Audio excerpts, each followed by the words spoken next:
বিপদে পড়লে কেমন করে নিজেকে আল্লাহর কাছে সঁপে দিতে হয়, আসুন সাইয়েদনা ইব্রাহিম আলাইহিস সালামের জীবনী থেকে জানি। আল্লাহর খলিল ইব্রাহিম আলাইহিস সালাম আমাদের মতো সমাজ ব্যবস্থা পায় নাই। আমরা জন্মের পরে আমাদের কানের ভেতরে আজান দিয়েছে কে?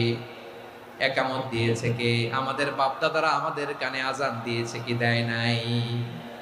আমাদের জন্মের পরেই তো আজান, একামত, বাড়ির পাশে মসজিদ, প্রতিদিন আজান, জুমার খুতবা, প্রতি মাসে মাসে তাফসিরুল কোরআন মাহফিল, মসজিদ, মিনারা, অভাব নাই। ঠিক কিনা বলেন? আপনি যেই সুন্দর ইসলামিক এনভায়রনমেন্ট পেয়েছেন, আমাদের ইব্রাহিম খলিল উনিও কি এরকম পেয়েছিলেন? হ্যাঁ, উনি জন্মের পর পরে ওনার কানে আজান দিছে কেউ? আমার প্রিয় ভাইরা, আগা গোড়া একটা শিরকি পরিবেশ উনি জন্মগ্রহণ করেছেন।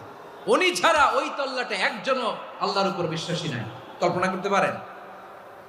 গোটা তল্লাটে, গোটা দেশে বিশ্বাসী মুমিন, আল্লাহর উপর বিশ্বাস স্থাপনকারী কয়জন? সবাই বলেন কয়জন? বাকি সব মুশরিক। বাকি সব মুশরিক নিজের সাথে নিজে শক্ত বোঝাপড়া করে, অ্যানালজি করে, সেলফ কনভারসেশন করে উনি মহা সত্যের সন্ধান পেয়েছে। উনি আকাশের তারা দেখে ভাবে মনে হয় এটাই আমার খোদা। পরে দেখে তারা নাই, মনে মনে বলে না তাইলে এটা না। আবার চাঁদ দেখে বলে চাঁদটা বড় মায়া লাগে, মনে হয় এটাই আমার রব। পরে দেখে চাঁদও নাই, কয় না এটা না। এরপরে দ্বীপ প্রহরের জলজলে সূর্যটা খাঁ খাঁ করে গোটা পৃথিবীটারে রৌদ্র দিয়ে তাতিয়ে রাখে। তিনি ভাবলেন মনে হয় এটাই আমার রব, কারণ এটাই তো সবচেয়ে বড়। কিন্তু বিকেল বেলা ওই সূর্যটাও যখন চলে যায়, সাইয়েদনা ইব্রাহিম বলে না এটাও তো নাই। আমার খোদা যদি আমারে ছেড়ে চলে যায়, বিপদে পড়লে আমারে উদ্ধার করবে কে?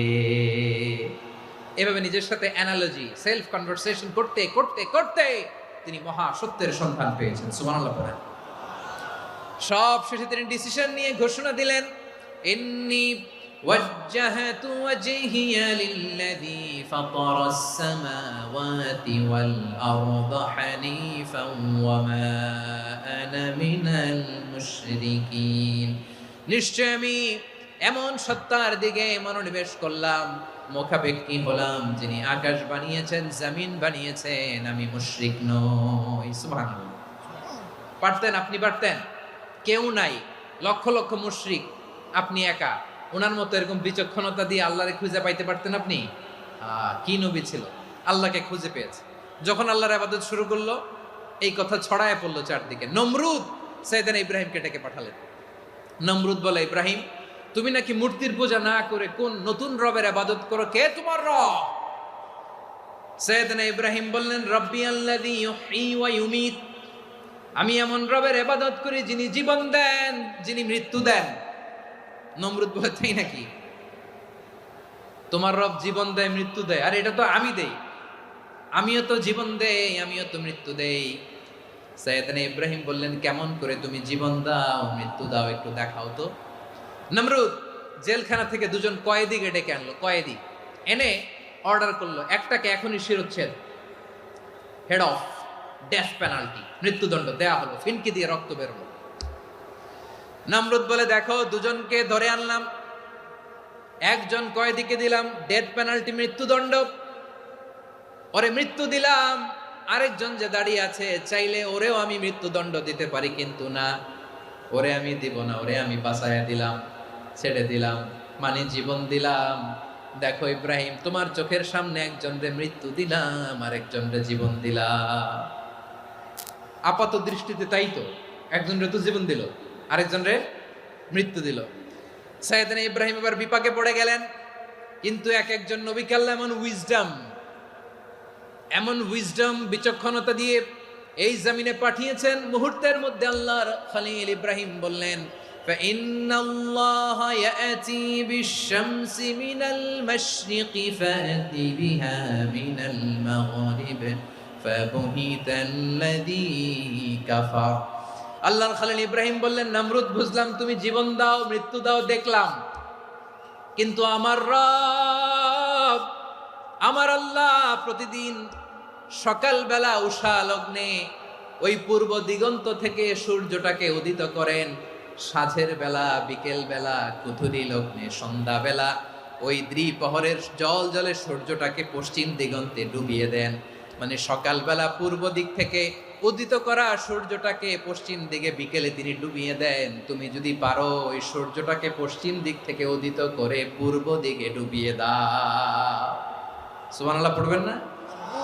দেখেন, ইনস্ট্যান্ট ইন্টেলেক্ট, মুহূর্তে বিচক্ষণতা, উইজডম কাকে বলে? নমরুদ পারবে? নমরুদের বাপ পারবে? ওর দাদা, ওর 14 গোষ্ঠী, গোটা বিশ্বের সব ক্ষমতাধর রাষ্ট্রনায়করা একসাথে হলে পারবে? ফাবুহিতাল্লাযী কাফার পারে নাই, ব্যর্থ হয়েছে। এবার তেলে বেগুনে জ্বলে উঠেছে, রেগে মেগে আগুন বলে ফালকুহু ফিল জাহিম। ওর সাথে তর্ক নাই, না পেরে এবার এটারে আগুনে ফেলা। বিশাল বিশাল গাছ কেটে লাকড়ি এনে আগুনের কুণ্ডলি বানানো হলো, দাও দাও দাও দাও করে আগুন জ্বলে। আল্লাহর খলিল ইব্রাহিমকে আগুনে নিক্ষেপ করা হবে। আল্লাহর খলিল সাইয়েদনা ইব্রাহিমের হাতের মধ্যে রশি দিয়ে টাইট করে বাঁধা হলো, পায়ের মধ্যেও টাইট করে রশি দিয়ে বাঁধা হলো। আল্লাহর খলিল ইব্রাহিমকে আগুনের কুণ্ডলির মধ্যে ফেলা হবে। ওমিয়া, আপনি যে বিপদের কারণে ভয় পান, হতাশ হন, এটা কোনো বিপদ ওনার বিপদের সামনে? পটুয়াখালী আওয়াজ করে বলুন, সাইয়েদনা খলিল ইব্রাহিমের বিপদের সামনে আমাদের বিপদগুলো কোনো বিপদ? এটা কোনো বিপদই না, এটা কোনো বিপদই না। হাত পা বেঁধে টাইট করে নিক্ষেপ করা হবে, সিম্পলি ফেলা যাবে না, কারণ দাও দাও করে দ্য ব্লেজিং ফায়ার, এমন আগুনের কুণ্ডলি, কাছে যাওয়া যায় না, আগুনের উত্তাপে নিক্ষেপ করা হবে। হাতে রশি বেঁধে, পায়ে রশি বেঁধে আল্লাহর খলিল ইব্রাহিম আলাইহিস সালামকে আগুনের মধ্যে নিক্ষেপ করা হবে। আহা, এটার বলে অগ্নি পরীক্ষা। উনি অগ্নি পরীক্ষার সম্মুখীন হয়েছিলেন। এজন্য কঠিন পরীক্ষাকে আমরা অগ্নি পরীক্ষার সাথে তুলনা করি, ঠিক কিনা? সাইয়েদনা জিবরাইল এসে বললেন, ও আল্লাহর খলিল, ওরা তো আপনার হাতও বেঁধে ফেললো, পাও বেঁধে ফেললো, নড়াচড়ার সুযোগ নাই, বলেন আমি জিবরিল ফেরেশতা আপনার জন্য কি করতে পারি? আল্লাহর খলিল ইব্রাহিম বলেন, ও জিবরাইল, তোমার কাছে আমার কোনো চাওয়া পাওয়া নাই। সুবহানাল্লাহ বলেন। তোমার কাছে বলার কিছু নাই, তোমার সাহায্যের আমার দরকার নাই। সাইয়েদনা ইব্রাহিম আলাইহিস সালামকে হাতে পায়ে রশি বেঁধে, হাত পা বাঁধা অবস্থায় জ্বলন্ত অগ্নিকুণ্ডে যখন নমরুদের দলবল নিক্ষেপ করবে, আল্লাহর খলিল কিভাবে নিজেকে আল্লাহর কাছে সঁপে দিয়েছেন, পটুয়াখালীর ভাইরা খেয়াল করে শুনুন।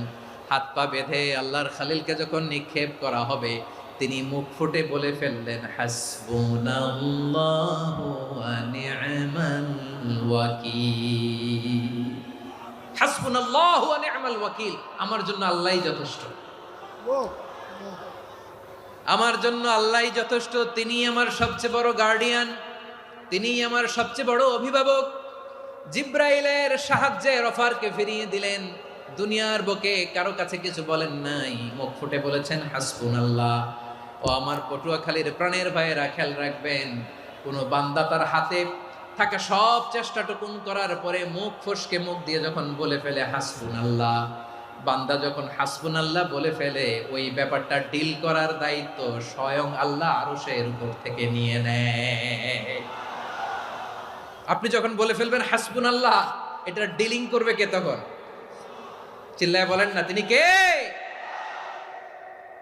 বান্দা তার সাধ্যের সবটুকু চেষ্টার পরে নতজানু হয়ে যখন বলবে হাসবুনাল্লাহ, আল্লাহ তুমি আমার জন্য যথেষ্ট, নি'মাল ওয়াকিল, তুমি আমার শ্রেষ্ঠ অভিভাবক, তখন তার কি দরকার না দরকার এটা ডিল করে স্বয়ং আল্লাহ। নিক্ষেপ করা হলো সাইয়েদনা ইব্রাহিমকে অগ্নিকুণ্ডলিতে। হাজার হাজার মানুষের দৃশ্য দেখার জন্য জড়ো হয়েছে এরকম বিশাল ময়দানে।